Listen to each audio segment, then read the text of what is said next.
4 menit dimulai saat Bapak berbicara.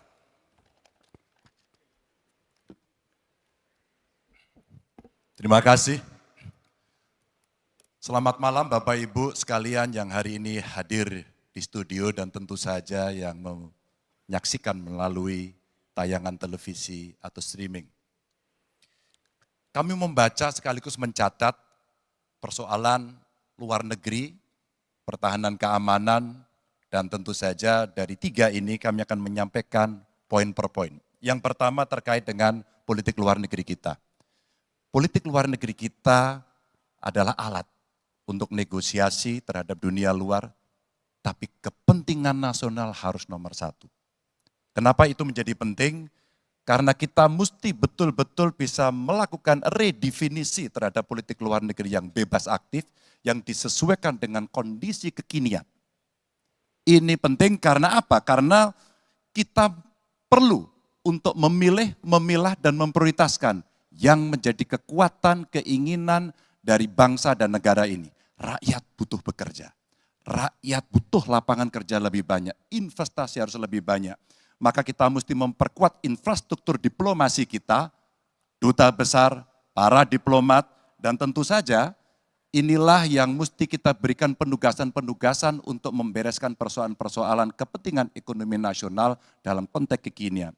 Dan tentu saja kita tidak pernah lupa, Indonesia selalu setia pada kesepakatan yang pernah diambil. Dekolonisasi yang dilakukan mendorong, meyakinkan kita semua untuk membebaskan seluruh bangsa, tanpa boleh mengintervensi satu dengan yang lain. Dan inilah komitmen kita pada kemerdekaan Palestina yang kita dukung terus-menerus. Maka kalaulah kemudian itu kita kerjakan, beberapa problem krisis iklim barangkali akan kita selesaikan dengan membawa pola-pola diplomasi sesuai dengan kekinian yang diperlukan. Atau barangkali kepentingan UMKM yang mesti kita bawa ke dunia internasional seperti praktek yang pernah kami lakukan di Jawa Tengah. Dan itu membuat masyarakat akan merasakan politik luar negeri jauh lebih baik. Pertahanan, sistem pertahanan rakyat semesta mesti kita dorong, kita lapisi dengan pertahanan yang betul-betul berlapis dan kita jadikan benteng pertahanan Nusantara sebagai sebuah satu kesatuan. Dan kita perlu melakukan penataan gelar pasukan karena IKN menjadi pusat gravitasi baru. Dan ini bagian dari antisipasi terhadap tarung global antara Amerika Serikat dan Tiongkok. Untuk itulah pertahanan kita mesti masuk pada wilayah 5.0 dengan teknologi sakti, dengan rudal hipersonik, senjata cyber, sensor kuantum, dan sistem senjata otonom. Dan itu bisa dilakukan kalau anggaran dari Kemenhan itu 1-2% dari PDB. Sehingga MEF kita akan bisa tercapai.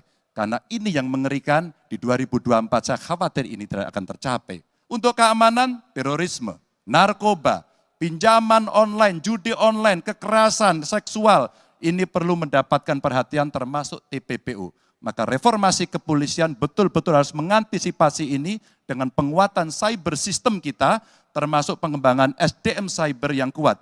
Polisi yang menjadi pengabdi masyarakat betul-betul akan bisa mengayomi. Seperti kemudian pada saat saya bertemu dengan Ibu Mary Hugeng. Bagaimana Ibu Mary menceritakan bahwa polisi kita mengayomi dengan kesungguhan. Polisi kita hidup dengan sangat sederhana dan mereka punya integritas yang tinggi.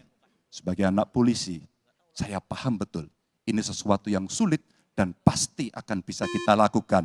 Dan tentu saja inilah capaian-capaian yang akan kita lakukan oleh Ganjar Mahfud. Bismillah. Insya Allah kami siap. Baik, terima kasih Bapak Ganjar Pranowo.